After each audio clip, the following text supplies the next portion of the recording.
Welcome to Codex History of Video Games. My name's Tyler Osby. And I'm Mike Coletta. And this week, we're going to do part 2 of Chapter 18 in the Ultimate History of Video Games, Volume 2 by Stephen L. Kent. Go buy this book because it's really good. And there's a lot of stuff in there that we don't talk about, but we are big fans of this book. So we're going to talk about this chapter, and it's a long chapter. So it's like, I think it's going to be a 3-parter, right? It's going to be a 3-parter. And part 3 is going to be the end of this chapter and also kind of our retrospective wrap-up of the whole book, if you will. Yeah. That sounds great. I think it does sound great, too. I'm kind of, it's like bittersweet that we're ending to me. I know. love What are we this going to book. do after this? We got so many good book suggestions in the Discord. I am stoked to go. I've actually kind of got an idea of what I want to do, but we'll talk about that off air. Secret time. Okay. So the next section in this chapter is titled The Less Than Sensational History of Superhero Games. And boy, is that a great way to put it. So Kent starts with actually the first ever superhero game that he records in this book, which is Superman for the Atari 2600. And the game is considered one of the better Atari 2600 games. And I've watched YouTube of this game, and boy, oh boy, that's not saying that much. Kent talks about how it could be considered one of the better Superman games as well. And I watched some angry video game nerd videos to watch and see footage of these games, and it's still pretty confusing. It has that classic like Atari 2600 jankiness to it, where like if you fly off screen, it just shows another screen that's very similar, slightly different color. And it's an okay superhero game, I guess is how I would put it. But if you like Atari 2600 games, you might like it. But a modern gamer playing this would be like, what is this? Why am I doing this to myself? This seems hurtful. So that's sort of how I feel about all Atari 2600 games. I don't have any nostalgia for them, and I don't think they hold up very well these days. I'm glad that they exist. I understand that they crawled so that other video games could walk, but I don't go back to the Atari 2600 very often. Yeah, I really feel like the basic games like Pong and Brick Breaker are the ones that Atari 2600 did really well. And anytime it tried to do something more in depth than that, it just got very confusing because they were limited technology-wise. So, all right. There wouldn't be another superhero game until like 4 years later on the 2600 with Spider-Man, which was very much a clone of the game Crazy Climber, except with Spider-Man. And I mean, the name checks out. Yeah. Crazy Climber sounds like a Spider-Man game. And honestly, this one I feel like worked a little better. Like watching footage of this one, it seems to fit more because they're straight up cloning Crazy Climber and putting Spider-Man in it. It worked a little better, I think. Just my 2 cents watching videos of these games played online. Kent notes also that there really weren't a lot of superhero games on the Atari 2600, but he is intentionally not counting like Chuck Norris, Luke Skywalker, Buck Rogers, and Flash Gordon as superheroes. We're talking... I like how Chuck Norris the actor, as a superhero. I thought that was funny too, but I wanted to include that because it's in the book, and I'm like, you know what? I think it's important that Kent looks at Chuck Norris as a superhero. We all need to know that. That's the next question Fictional for him. characters: Luke Skywalker, Buck Rogers, Flash Gordon, and also Chuck Norris. That's who's not a fictional character but is a superhero. One real life person. Next episode we have him on, we should be like, hey Steve, why do you love Chuck Norris so much? Just kidding. Okay, Arcade's got the next bit of superhero action in the 1980s. We see a Taito Superman game in 1988 and a 4-player Teenage Mutant Ninja Turtle game in 1989 with the same sort of like brawler aesthetic as Double Dragon, which we're going to see a lot of that coming up. That same beat 'em up style video game for superheroes, because that was very popular. That was pretty popular, especially in arcades. Oh, yeah. So here's a fun fact Kent points out. Not only was Superman the first Atari 2600 superhero game, Superman was also the first NES superhero game. And this game was released in 1988, and it's considered pretty lackluster. And I put lackluster when I wrote this script, but the more I think about like what I saw of the game, I'm going to go with terrible. It doesn't make a lot of sense. Looks bad. Looks truly awful. Wow, Superman does not have a good track record. He really doesn't. So you're Superman, and this is all from the Angry Video Game Nerd video. Like, I watched him play these because I'm not going to purchase these games. Like, I'm sorry, everybody. I know we had people email us about that, but I'm not going to go out and buy an NES and buy the Superman NES game. Especially if it's bad. Yeah. I do kind of want to buy the Superman 64 game because it's bad and I have a 64. I want to experience this horror, but we'll talk about that in a bit. So the Superman game for the NES, you have to take the subway. You can't just fly. That's like... That seems like what? The big thing. Yeah, when you get hit, you turn from Superman into Clark Kent again. But you can still punch. It's very weird. Okay. It's a weird choice is how I would describe the Superman NES game. He doesn't just fly places. He's got to take the subway. Well, you know, I feel like Superman seems like the kind of person who doesn't want to make people feel bad by just zipping around. You know, he's like, I'm a normal person. I'm going to take the subway.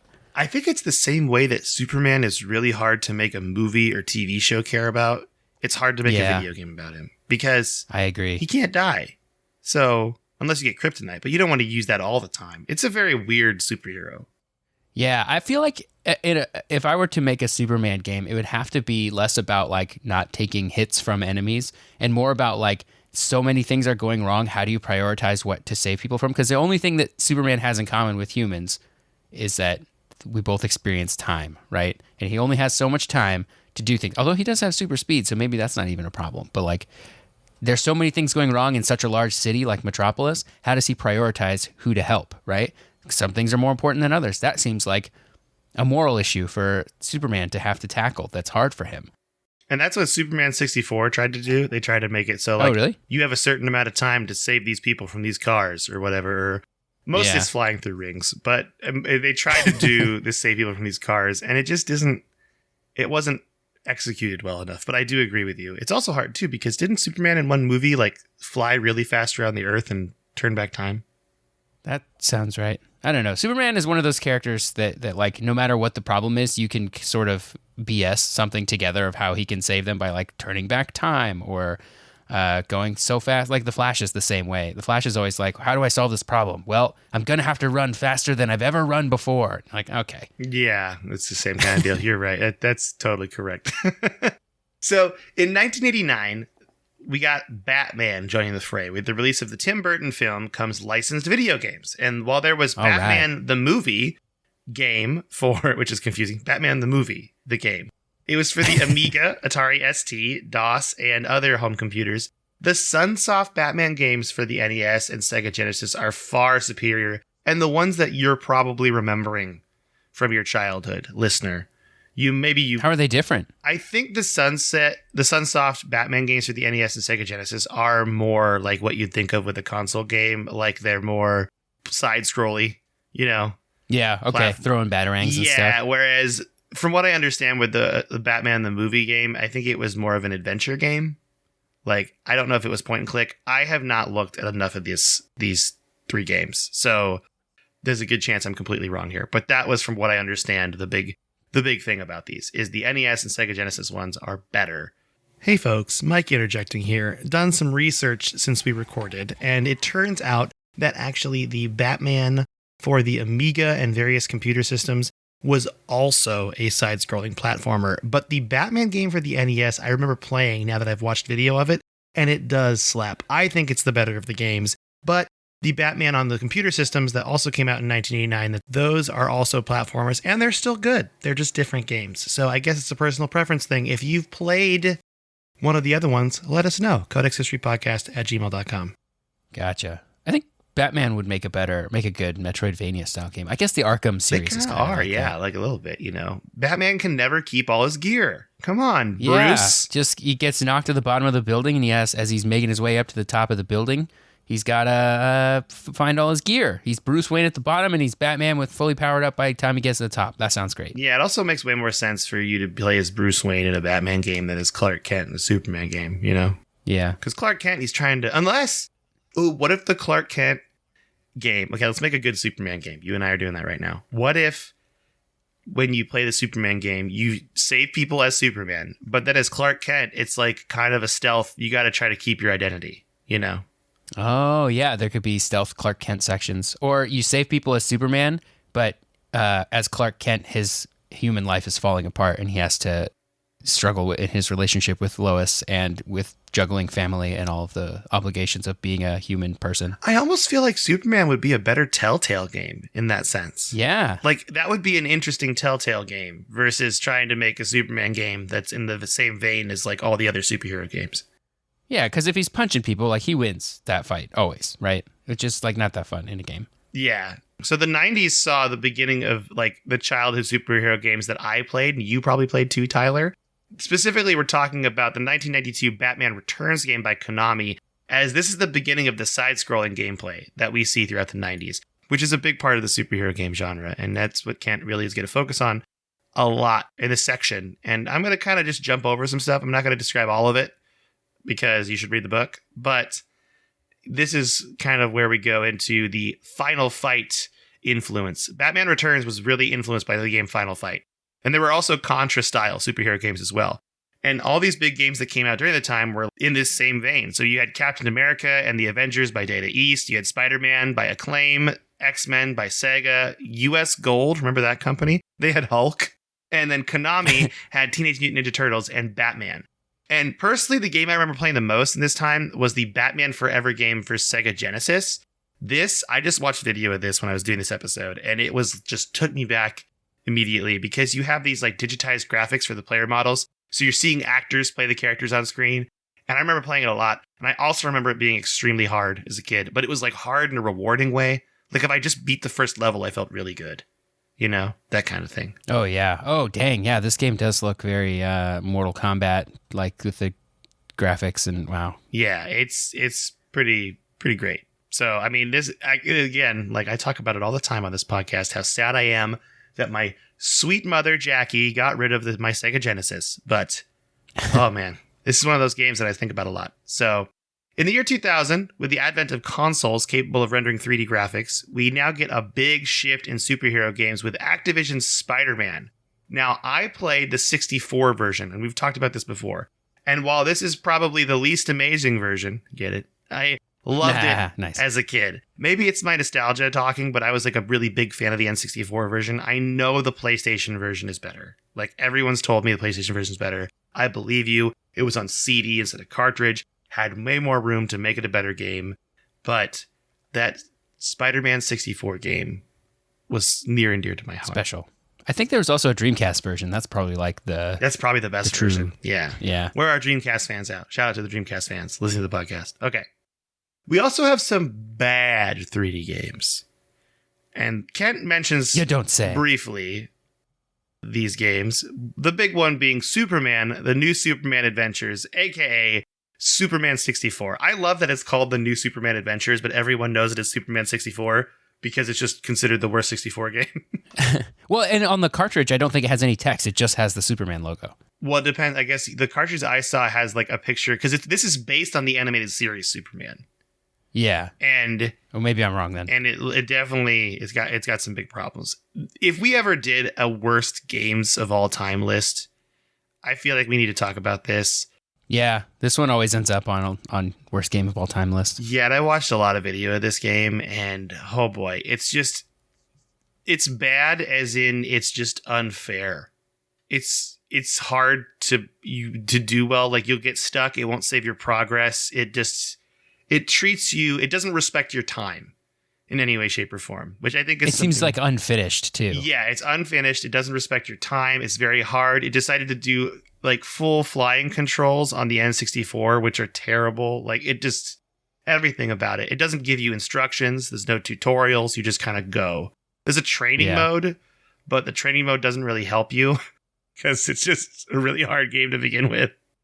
So this is where Kent kind of jumps ahead in the section. He skips an entire generation of consoles with maybe the best superhero game of all time Tyler, that some people talk sounds about. Like you're getting spicy. I'm ready. It's not spicy for me to say that Spider-Man 2 for the PlayStation 2 and Xbox and GameCube was like a really good game. It was the best Spider-Man game until the newest one. I did find that interesting that he skips that. But he skips right over the whole generation, which is a real shame because there was some good stuff there, or at least that game. I think all three of the Spider-Man movie games for those movies were like the exception to the rule that licensed video games are garbage. The first Spider-Man game was fine. It was like passable. I had that for PC. The second one on console was really good open world Spider-Man game. The second one on PC was a totally different game and was trash. The third one is like more of the second game. So I don't know. Those were good. Those were good games. Yeah, I actually noticed this too, that he skipped over the PlayStation 2 version, because I remember that being a really big deal to a lot of people, and it was a big deal to you. Tyler, I want you to get angry. You know, we had some really positive responses to Angry Tyler. I'm so mad at Stephen Kent for skipping this generation. Yeah, okay, well, that's a totally different voice. I did not expect to come out of you.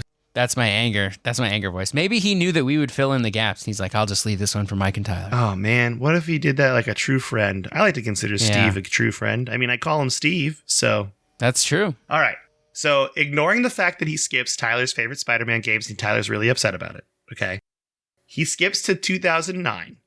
And I think this is where you see the concept of like showing that you can make a great superhero game. Importantly, a great original superhero game. And that Batman Arkham Asylum comes out. And Batman Arkham Asylum, I call it an original superhero game. It definitely borrows from like a bunch of different comic book stories, but that's fine. You know, that's okay. Yeah, that's fine. It was made to be a game. It wasn't like trying to get out on time to like coincide with, you know, a licensed release of a movie or a comic or whatever, right? It was like meant to be its own thing. It was meant to be. That's correct. Okay. So Ken points out that Batman was revolutionary and states something I never really thought of, in that it borrows heavily from Metal Gear Solid. Did you feel that when you played it, Tyler?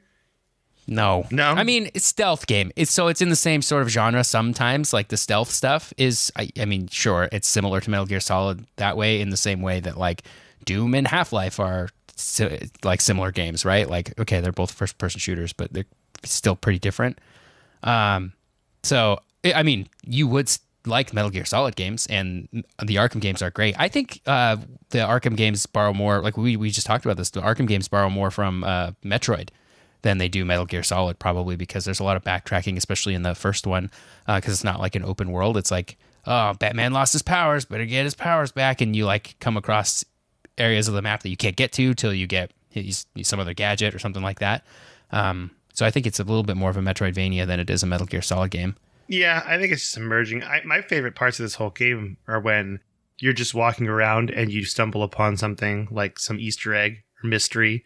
Oh, yeah. It feels so cool. You're like, I'm Batman, and I just found this out. The detective vision is really cool. Yeah. Yeah. The entire time I played that game, I was like, I am the world's greatest detective. Yep. Okay, before you send us a bunch of emails, Batman Arkham games are definitely on our list. I want to let everyone know that. They're there. I saw them. And they've been on us for a long time, and I think I love them all. I do too. They're all good, even Origins. I think that would be fun because we both have experience there, Tyler. You and I have played both of them. I haven't played Origins, but I could play Origins for the sake of, you know, you should. The episodes. I think it's just as good as City, and that's like a slightly spicy take. People don't agree with me on that all the time, but I think Origins is just as good as City. Maybe better. I like the story a little better in Arkham Origins. Ooh, I love it. All right. So if you've never played them, they're stealth action games with some detective work thrown in, and they have an amazing voice cast. That's what Kent points out. Yeah. That I think is so important too, is the voice actors all crush it in this game. They're all from the original series or the animated series, right? Or most of them are. Yeah, you got Kevin Conroy, you got Mark Hamill. It's all solid. Solid stuff. And as long as you got those two, you can throw anybody else in there and they all sound better just because Kevin Conroy and Mark Hamill are in it. They really are. They're the best. They just provide a buff to the whole cast. Is it the same voice actor for Harley Quinn? I think it is. I just don't know her name, which makes me feel really bad. They named him in the book, and I didn't write him down. It's Tara Strong sometimes, but maybe not in the original. Yeah, the bottom line is if you haven't played the Arkham Asylum games, you're one of the lucky 10,000 because you get to play this game for the first time and experience it and love it and enjoy it. Yeah, and you really should. Don't use a guide. You don't need a guide. You know, that's the big thing with Arkham Asylum. I feel like some of these games, like if you were playing the original Half-Life I did, probably need a guide because sometimes you get kind of confused. If you're playing Black Mesa, you don't need a guide because they fixed a lot of that, which is neat. But Arkham Asylum, no guide. Go for it. Believe in yourself. You're a detective. You're the world's... except for when it comes to getting those Joker trophy things. Yeah, you gotta... Okay, that's true. The Riddler trophies? Yeah, Riddler trophies. That's what it was. Yeah, there's no way you're going to find all those on your own. So I take it all back. Use a guide for the Riddler trophies. Everything else you do on your own. Arkham Asylum sold 10 million copies worldwide. In 2009, Marvel actually had 2 licensed games come out, X-Men Origins Wolverine, which was just kind of okay, according to Kent, and the second game, Marvel Ultimate Alliance 2, which I spent a lot of time playing with friends, and those games are so fun. Have you played Marvel Ultimate Alliance 1 and 2?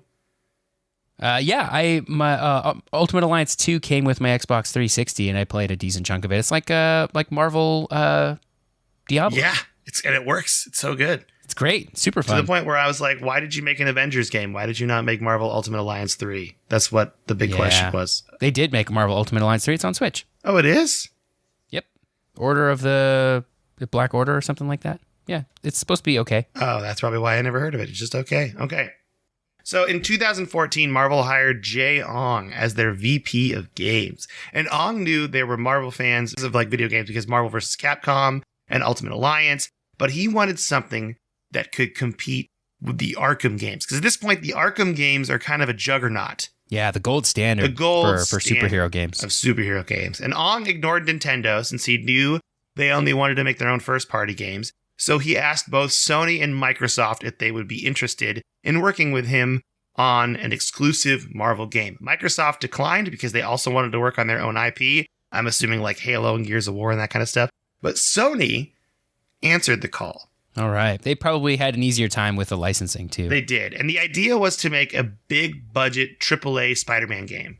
The problem that arose is Activision still held the license. And Activision had made a lot of money off the Spider-Man license over the last 8 years.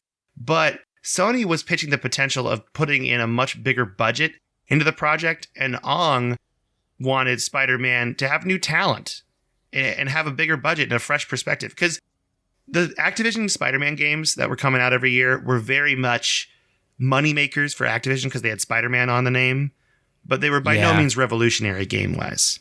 Some of them were okay. I played a little bit of Shattered Dimensions, which is cool in that it introduces a lot of the multiverse stuff that we're probably not going to get into the same multiverse stuff. The whole like Spiderweb multiverse with the Queen Spider stuff. That all started in Shattered Dimensions, I think. Oh. The game's okay. Yeah. I need to play those games. Yeah, they're all like okay games. That's they're just like, oh, it's fun. Is what it is. Yeah, you're like you play it and you don't go, oh, this is terrible. You play it and you're like, neat. Oh, that's pretty neat. Nice. Okay. Yeah.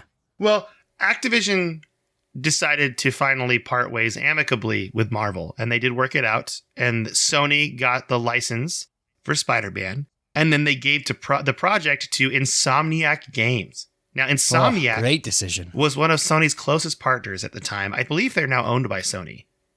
I think that's right, yeah. And Insomniac before had made games like Spyro the Dragon, Ratchet and Clank, Resistance, Fall of Man, and most recently, the Xbox exclusive Sunset Overdrive. Yeah, that's on PC too now. It's on Game Pass. Yeah. Now, Sunset Overdrive, a game about a fast-paced acrobatic combat, already kind of fit the Spider-Man bill. So it kind of made sense for Insomniac to take this over. The hard part for Insomniac was using someone else's IP instead of creating their own. This time, though, they would have help from both Sony, senior director Grady Hunt, and PS4 designer Mark Cerny. Those two and the $100 million budget, including marketing, really helped make the project get off the ground. And it turned out there was also chemistry right off the bat between all three of them, between Insomniac, Sony, and Marvel, because Insomniac and Sony already had this good working relationship. But Insomniac and Marvel learned early on is they just really enjoyed working together. Like they just gelled. Awesome. Yeah. And Insomniac used their own Insomniac engine to render a large city. The New York Spider-Man is 10 times larger than the city in Sunset Overdrive and more detailed. Dang. It's a big city. That's a great game. Oh, man. Wish they put it out on PC, but they probably won't. Yeah, I want them to because it's like looking at the way I could get a PS5, that might be the only way I can play it. Yeah. Spoilers. The Spider-Man game was a huge success. Between Insomniac's development, Marvel's knowledge of the IP, and Sony providing valuable technical support because they really wanted a cool new exclusive. So now we have the Arkham games and we have the Sony exclusive Spider-Man games at the peak of the superhero game mountain. Yeah. It's all there. It's all waiting for you.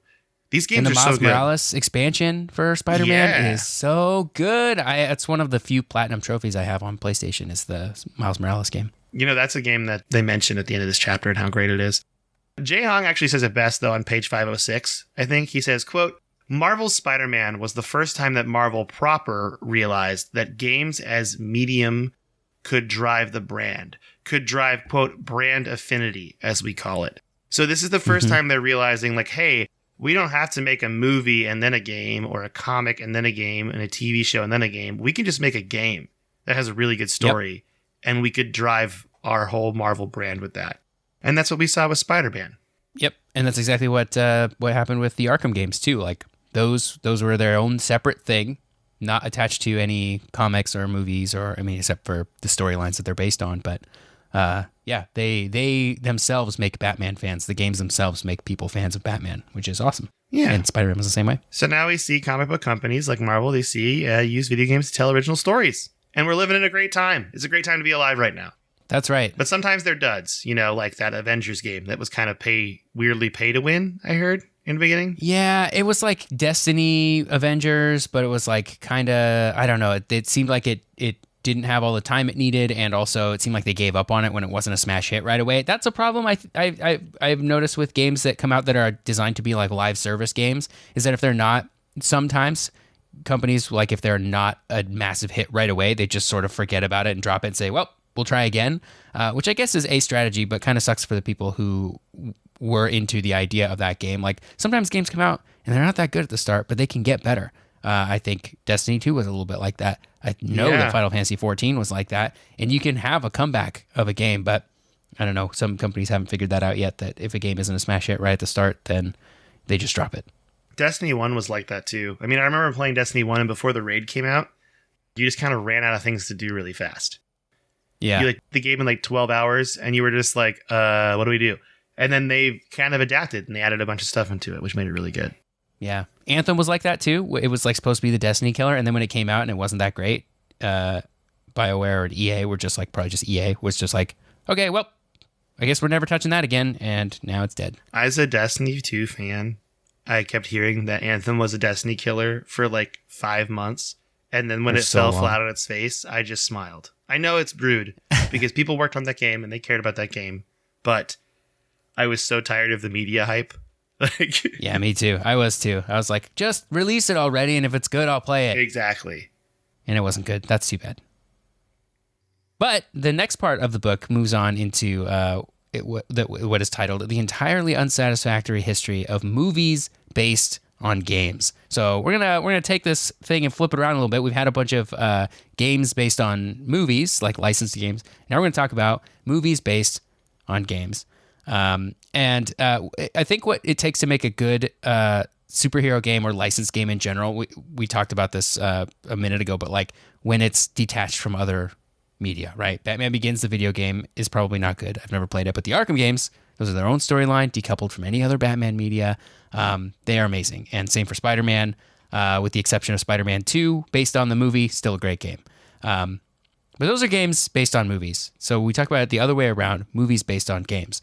That's the next section of the book, which starts off with this quote from Vince Desi.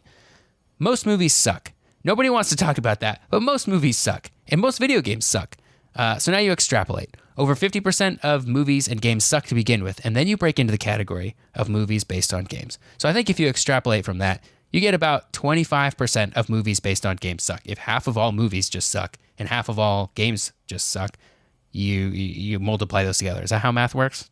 I thought it would be 25% of movies based on games are good and 75% suck. You're right. I got it backwards. So it's a good thing you're here to check my math. 75% of games movies based on games suck. You're totally right. And I think that's pretty accurate. Actually, it might be a little bit generous to say that only 3 out of 4 game movies are bad. I think we need to get a list of video game movies and watch all of them together and determine if this stat is correct. We could do that. Oh, that's something we could do. Okay, this is something we do for science, and we just give it a good or not check mark. It's like it's either good or it isn't. Don't right? go thumbs super up, thumbs in-depth. down. We just go, does it suck?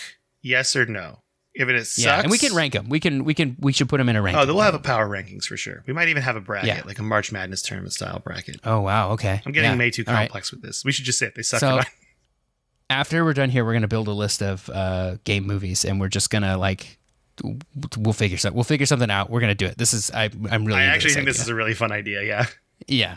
Okay, so Kent starts this chapter talking about how before there were video game movies, as in movies based directly on video games, there were some movies that like used video games sort of as a central point in the narrative.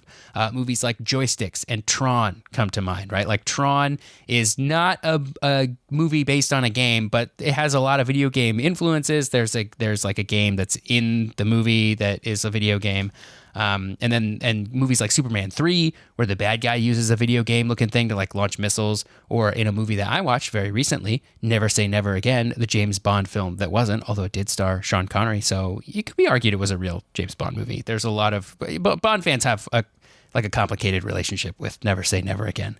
But anyway, in that movie, Bond is challenged to a game by the villain where the loser gets shocked by electricity. And of course, in classic Bond fashion, he loses a couple times and then everybody wins and they all clap and he probably does some misogyny or something like that. I don't remember because the movie is really not very good. And hot take here, unrelated to video games at all, most Sean Connery Bond movies aren't good. There, I said it.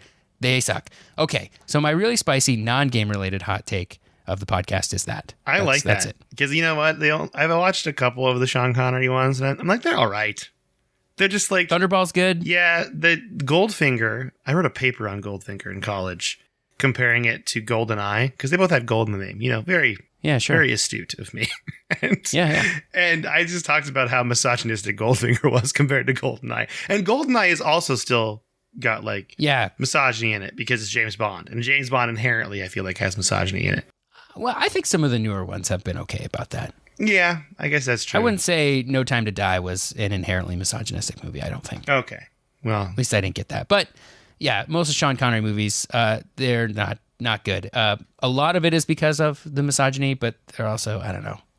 Bond movies are weird. There's a point in Goldfinger, I remember this, where he slaps a girl on the butt and tells her to go away because it's man talk. Yeah. And I was like, this is pure cringe. Oh my God. Yeah, truly awful. There's also another movie, I can't remember exactly which movie it is, where Bond learns some secret about a woman and definitely just threatens to tell people unless she sleeps with him. Like just straight up. Oh, it's like blackmail. Straight up. Yeah, just straight up blackmail. And you're supposed to be like, haha, you dog, Bond. And really it's like, no, this is actually assault. Dude, there's a lot of things that you look back on now. Like I'm still a pretty big Beatles fan. The early Beatles 60s songs are kind of creepy. Yeah. Like Waiting Outside Your Window or like that one sounds pretty Norwegian creepy. Wood, the song that John Lennon wrote, is like he sleeps with a lady, sleeps in her uses her bathtub and then lights her house on fire. Like it's very very weird. Wow, maybe this was just a 60s thing. I don't know. Maybe. I don't know. But anyway, so movies with video games in them, although the movies themselves would not be considered video game movies. There are movies like that are still coming out. Pixels, Wreck-It Ralph, Free Guy are all kind of examples of video game movies that aren't necessarily based on any specific game, but lean on video games and pop culture for their aesthetics and for plot points and stuff like that. And of course, you got to talk about Ready Player One, which I personally wasn't a huge fan of. I like the book. The movie skipped the whole Dungeons and Dragons part that made me like the book. So I was kind of bummed about it. Yeah. I feel like that one is more of a love letter to 80s culture in general rather than video game culture. But because video games were such an important part of 80s culture, at least what has survived to today, I think it kind of counts. Yeah, I think I agree with that. It's more a nod to nostalgia than anything. Yeah. Do you remember, and I know the answer to this, do you remember the Super Mario Brothers movie? Yeah, with John Leguizamo. Yeah, I do. Yeah, and Bob Hoskins. Yeah. And Dennis Hopper. Dennis Hopper's in it too. Oh, and Fisher Stevens too. Yeah, it's got a pretty amazing cast. This is the one that I was like, if we did another movie commentary, it would be this movie. It has to be. I love this movie because I haven't seen it in 20 years. It's not a good movie. Yeah, it's not a good movie, but I love it. And my mom recorded it for me on a tape off the TV so I could watch it whenever I wanted. What and it's nice super dumb mom thing to do. That's such a nice mom thing. My mom would do that too. Yeah, she probably finally threw that tape out when they moved from their house into town. But do you think she put it in the VHS and was like, "Ugh, it's Super Mario Brothers," and just threw it out the window? Threw it out the window. Didn't even bother to redo the tape. Just threw it out the window. Yeah, I hope that she didn't hang on to that because, yeah, that was a waste of a tape probably. But it had John Leguizamo in it, like you said. And he was not very famous yet at that time. It wasn't like his first movie ever or anything, but he certainly wasn't like a household name like he is today. So Roger Ebert said it was a complete waste of time and money. And honestly, even though I love that movie and I generally disagree with Roger Ebert, he's right. I can't fault him on that one. It's not a good movie. I love that movie the same way that I love Cats, the most recent Cats movie. It's not good. Tyler does love Cats.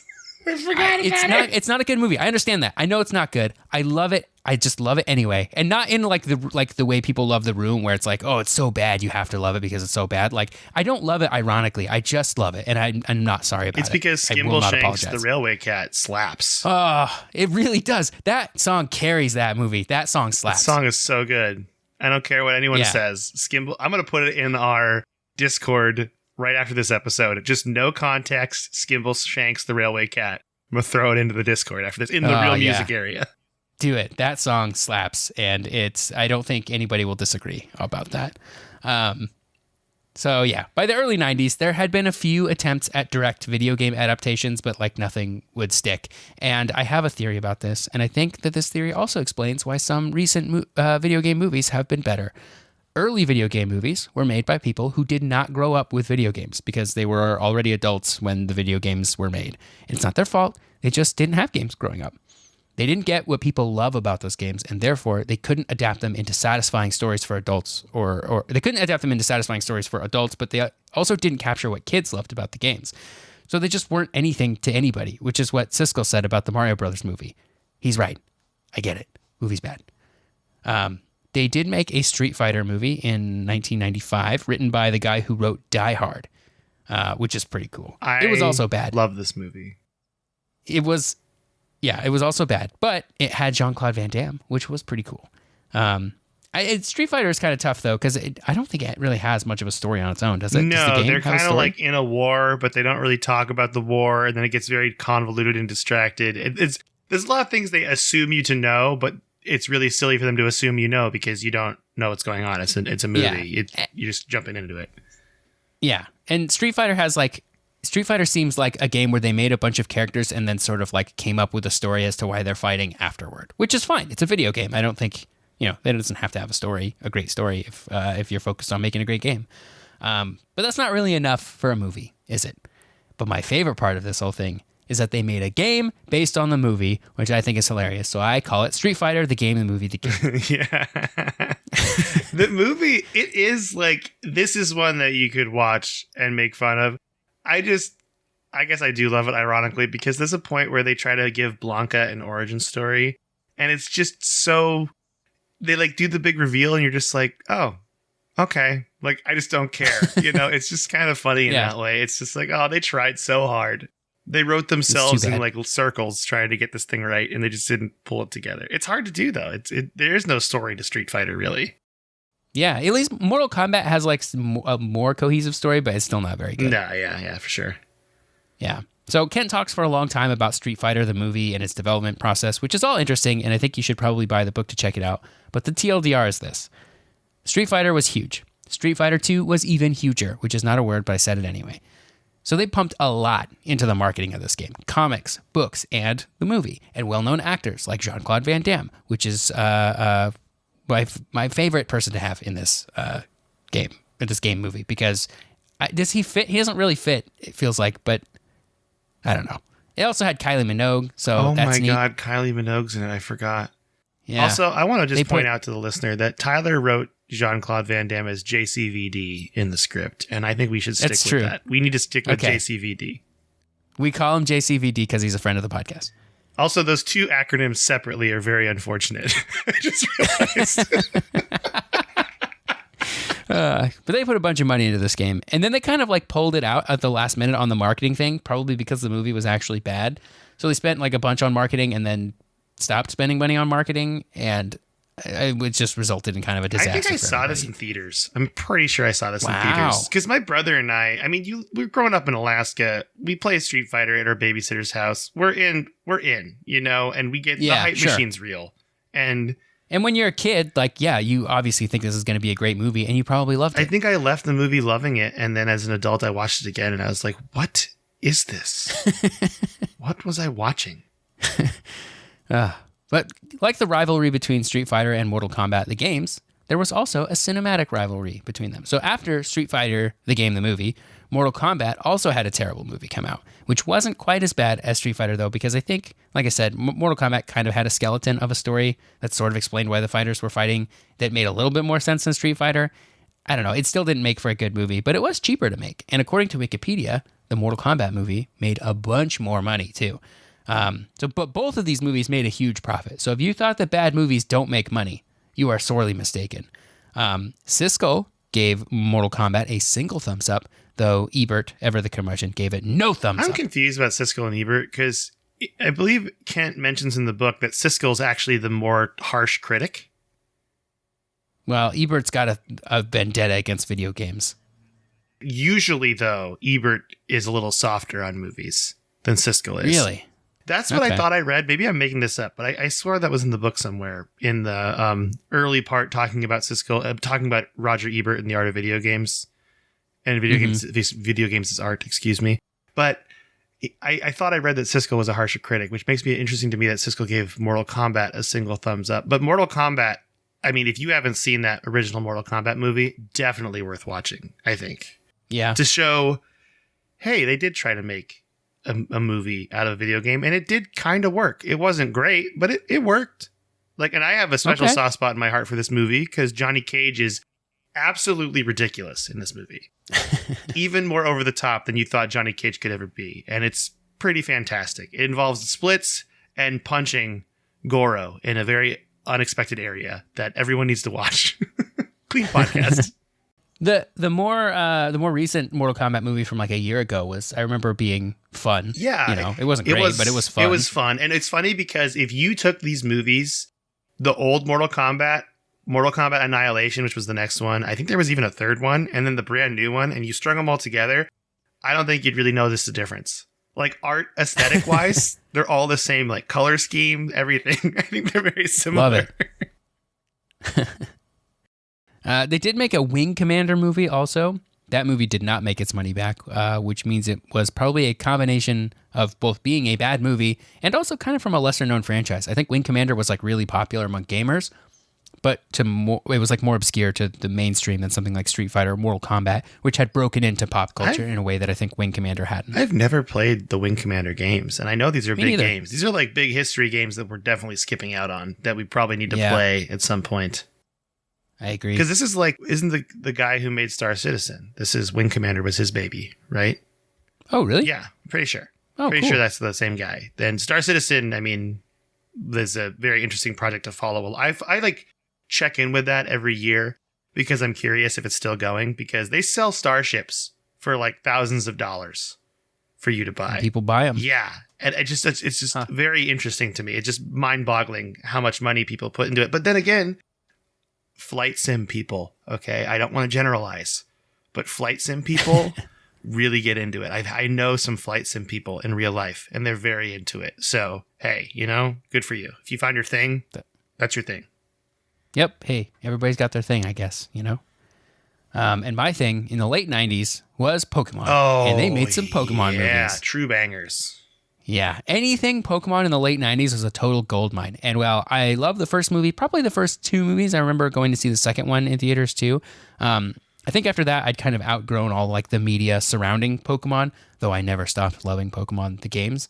I kind of had outgrown because there's a lot of it's very kid focused in they're targeting. I tried to watch some on Netflix 2 or 3 years ago, and I was like, I can't do it. I tried, I watched all the original series was on Netflix, or most of it. I think they're skipping some episodes, and then I watched the old movie, but I tried to watch the Alolan stuff because I was playing Ultra Moon, and I'm like, I don't know if I can do this anymore. The real thing that's the best, that's for us, was Detective Pikachu. That was the movie that was made for us, and that was a beautiful movie. That was a great movie. And again, that one was directly based on a game because Detective Pikachu was on 3DS. Mm-hmm. So that is, I guess, the rare exception to the, it needs to be a separate, a separate storyline or a separate thing the movie needs to be from the game, because Detective Pikachu was based on a game. Although I don't know how closely it held to the game. It was definitely at least based on the same premise as the game. And it was great. Loved it. I thought it was really, really good. Big fan of that. Yep. greatly enjoyed it. Another thing that we can't skip over here is the Tomb Raider movies of the 2000s with Angelina Jolie, which were okay, I guess. I don't think I've seen them in like 20 years, so maybe they don't hold up. But Kent notes that Daniel Craig is in those movies, and I had forgotten about that. This is like a pre-James Bond Daniel Craig. This is a James Bond-filled episode. It really is, really Bondful. Yeah. Roger Ebert even liked it and gave it 3 out of 4 stars. Did they switch from giving things thumbs up to stars at some point? I think so. They might have. Because they had their show that was like on after the news that was like 2 thumbs up. And then I think they went to only being in print, and that was like stars. Oh, okay. Got it.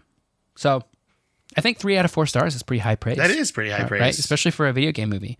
The movie is successful in that it made a pretty good profit, but Kent kind of compares it to the first Harry Potter and Lord of the Rings movies, and he's like, well, it made money. It didn't make as much as Harry Potter or Lord of the Rings, so maybe it's the worst thing ever, which is not what he says, but I just think it at that point, like these mega blockbusters were starting to come out, and I think studios, if they're choosing where to allocate their money, they're like, maybe we don't need to make these video game movies. Even though they make money, we could have made more money if we made a Harry Potter or Lord of the Rings thing. Yeah, I actually watched the newer Tomb Raider movie that came out in, I want to say, like 2017 or 2018. Yeah, a couple years ago. And I liked that one. That was pretty good. Yeah? I thought it was pretty great. Oh, I haven't seen that one. There was also the Ratchet and Clank movie that came out with the last game.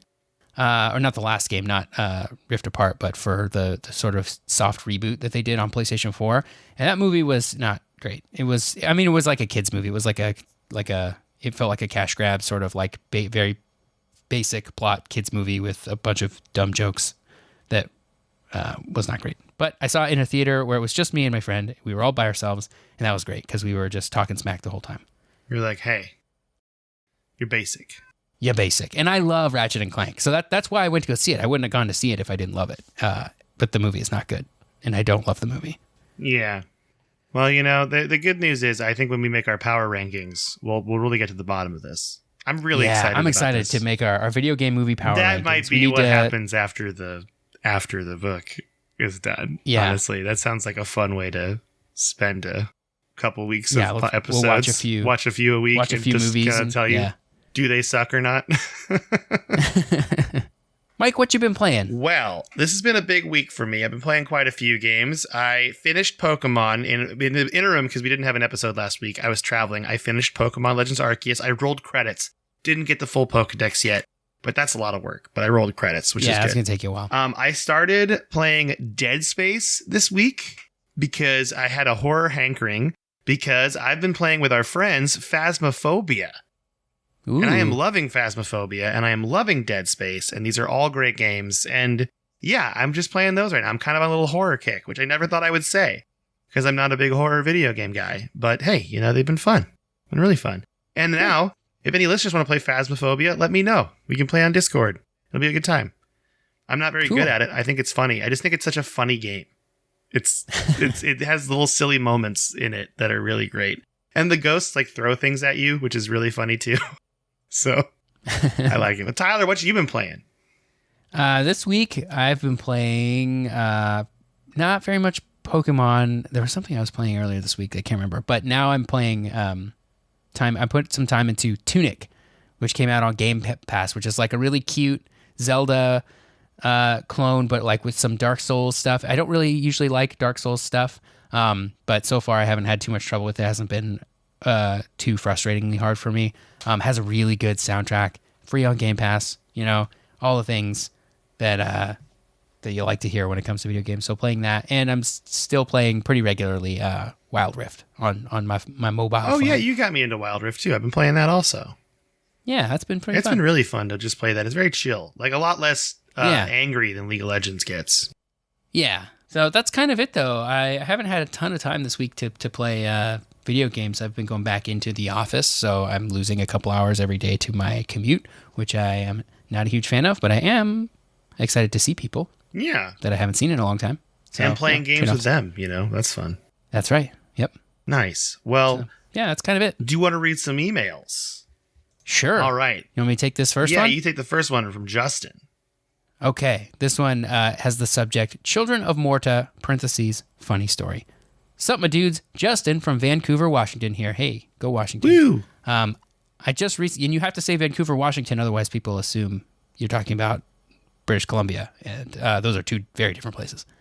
I just recently rediscovered your podcast and I'm a bit behind, but loving it. Anyways, way back in episode 117, Mike, you mentioned wanting to check out Children of Morta. I'm curious if you did. I love that game. Around a year ago, my roommates and I blasted through the game over a month or so, but stopped at the final boss. We plan to save the final boss battle for a special game night party thing. So when we go to fight the final boss, I had to re-download the game due to some strange audio glitch in the game, and also transfer the save file from the cloud. Well, I pulled a big goof. I deleted the save file on accident and lost all our progress. We did end up replaying it on hard mode and just beat it last week. The great thing about it is the game is totally worth replaying, so it wasn't so bad, just a big funny goof. Anywho, love the podcast, Justin. Thanks, Justin. Man, I've done that so many times, losing a save. It's a big bummer. Yeah. Big bummer. Did you end up playing Children of Morta? I have not, because I thought it was a co-op game and we should play it together. I thought that'd be fun. Oh, okay. Yeah, I think it's on Game Pass also, I think. Sweet. So I'm like, I love it. Yeah, Tyler and I can play this. Oh, we finished Quake. You and me finished Quake. How could we forget that we finished Quake? That was so fun. Yeah, now we're on to Quake 2. With those weird, silly little freshman creative writing paragraphs at the end of every single thing, which I kind of loved. And the boss's name, which you just shouldn't say. Yeah, I can't. It's hard to. You really can't say it. Yeah, it's weird. Yeah, no, I haven't played it yet, though, because I did think I could play it co-op with Tyler. I thought that would be a fun thing to do. So we should set that up now that we're done with Quake. That's a great reminder, Justin. Thank you. Also, I'm glad it worked out okay, because I've lost saves and it doesn't work out okay. And boy, oh boy, is that a depressing situation. All right, next email is from Mark. It's video games as art is the subject line.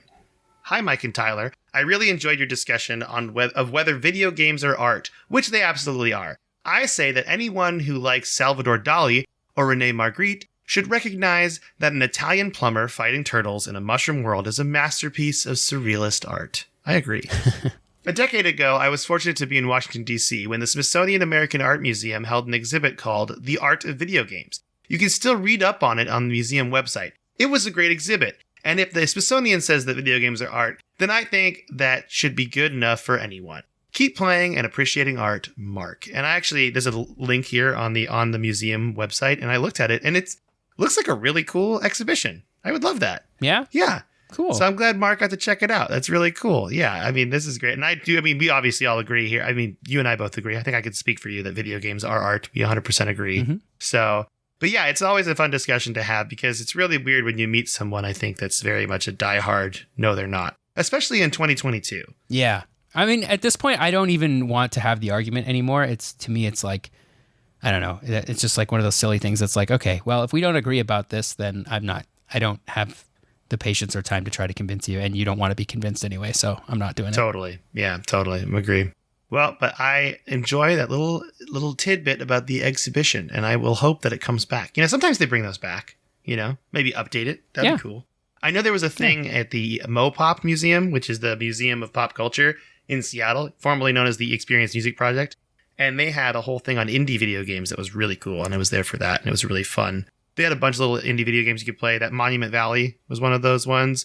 They had Overcooked you could play. It was really cool. Love Overcooked. Yeah, so it was super fun. And you got to watch that. And I got to spend some time in there because it was prom for the high school students. And I was a chaperone. So I just played indie games instead the whole time. Nice. Yeah, it's dope. All right. You want to read the next email?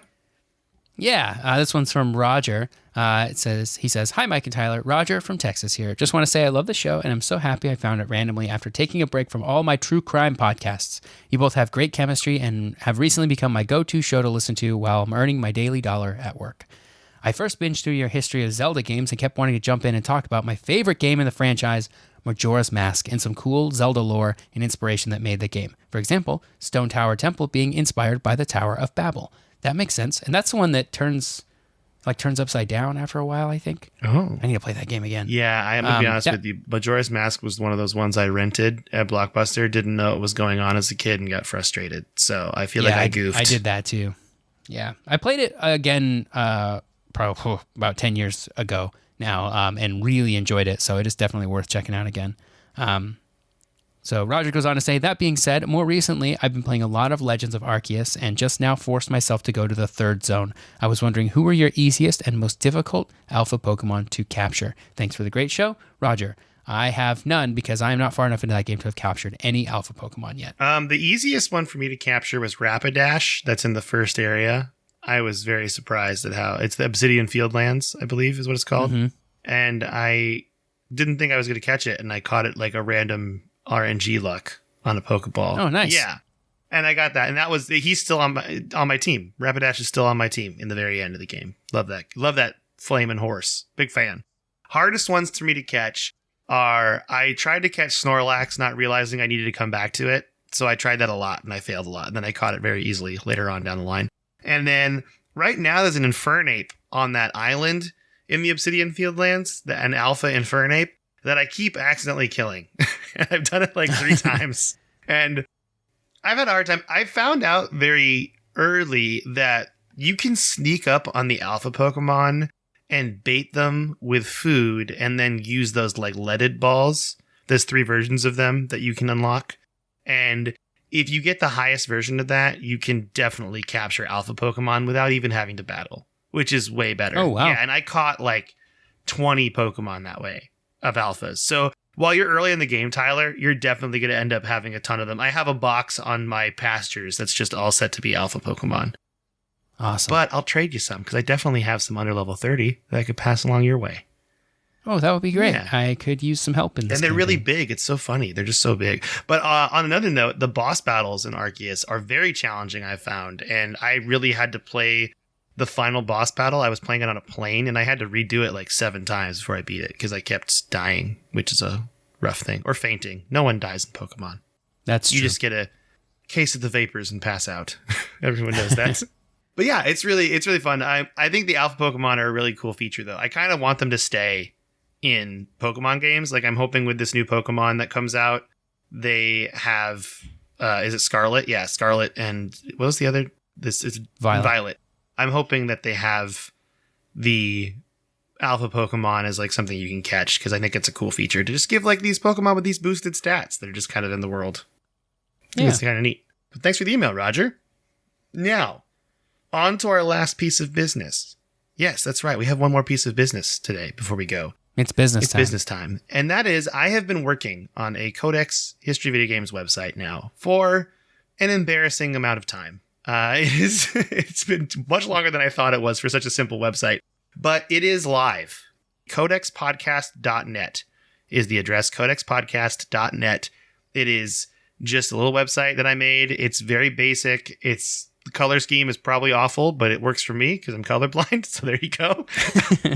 But I want people's notes on it because I know there are some things broken with it. For example, I know the RSS feed currently does not load on phones, which is really upsetting because I made the whole website mobile responsive before I knew this. But the contact form works.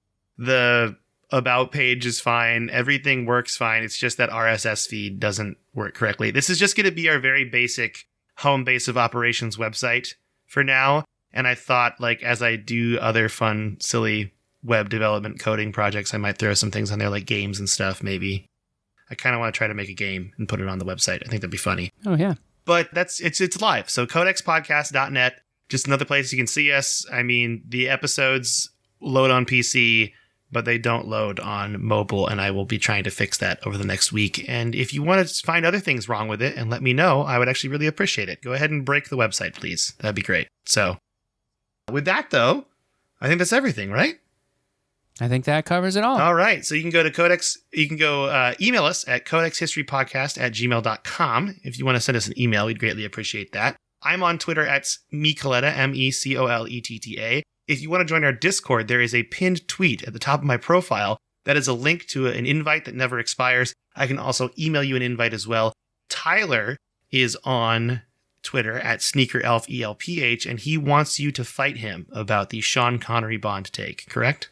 Yeah, that's true. Yep. Tell me why Sean Connery bonds are good, and I will disagree with you. Nice. But politely. But politely, yeah. I'm not saying that they're all universally 100% garbage, but I think, like, taken as a whole, I'm not a huge fan. Yeah. I mean, Pierce Brosnan was the Bond of my childhood, and I just love Pierce Brosnan. Same. I think he crushed it. Me too. GoldenEye also holds up. It's a great movie. GoldenEye does hold up. Tomorrow Never Dies, I think, holds up better than it did when it first came out. Ooh, I'll look into that. Because it's all about media and fake news and stuff. And it was like people like at the time, people were like, this is preposterous. How could you, this could never be a thing. And now, well, here we are. Hey, nice. Nicely done. Now, good on you. Tomorrow Never Dies.